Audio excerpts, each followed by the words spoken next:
పరిశుద్ధుడవు, సర్వశక్తిమంతుడవు, ప్రేమస్వరూపమైన మా పరలోకపు తండ్రి, నీ అత్యున్నతమైన నామానికి వందనాలు.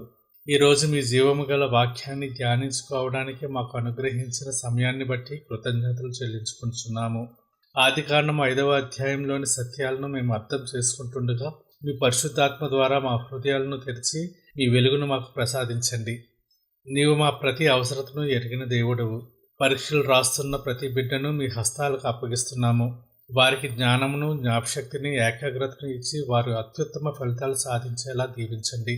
శారీరక ఇబ్బందులతో, అనారోగ్యాలతో బాధపడుతున్న ప్రతి ఒక్కరిని మీ అద్భుత హస్తాలతో తాకి సంపూర్ణ స్వస్థతను ప్రసాదించండి.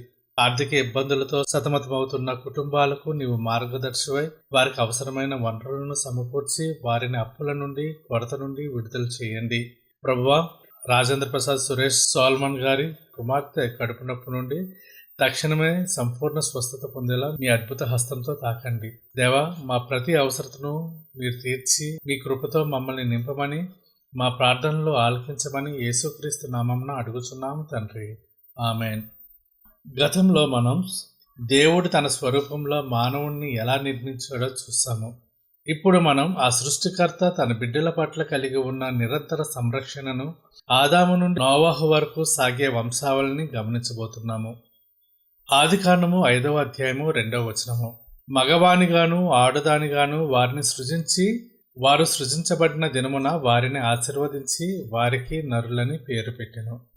దేవుడు మానవుని సృష్టించిన దినమున వారిని ఆశీర్వదించడం అనేది మానవులకు ఆయన ఇచ్చిన అత్యున్నతమైన ఆదరణ. దేవుడు మనల్ని ఆశీర్వదించాడు కాబట్టి మానవుడు పాపంలో పడిపోయినా దేవుని దయ మరియు ఆశీర్వాదం అతనిని విడిచిపెట్టలేదు. దేవుడు మాత్రం మానవుని పట్ల తన ప్రేమను చూపిస్తూనే ఉన్నాడు.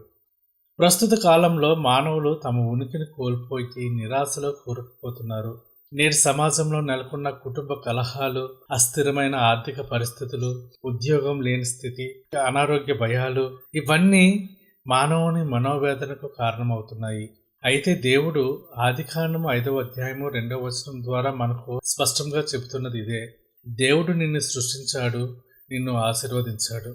యోహాను సువార్త 1వ అధ్యాయము 12వ వచనం చూసినట్లయితే, తన్ను అందరు అంగీకరించరో వారందరికీ, అనగా తన నామమందు విశ్వాసముంచు వారికి దేవుని పిల్లలగుటకు ఆయన అధికారం అనుగ్రహించెను. దేవుని ఆశీర్వాదం అనేది మారుతున్న కాల పరిస్థితులకు లోబడి ఉండేది కాదు, అది నిరంతరమైనది. నీవు పేద కుటుంబంలో పుట్టానని బాధపడుతున్నావా? తీవ్రమైన ఆర్థిక ఇబ్బందులలో ఉండి నీ కష్టాలకు అంతం లేదని,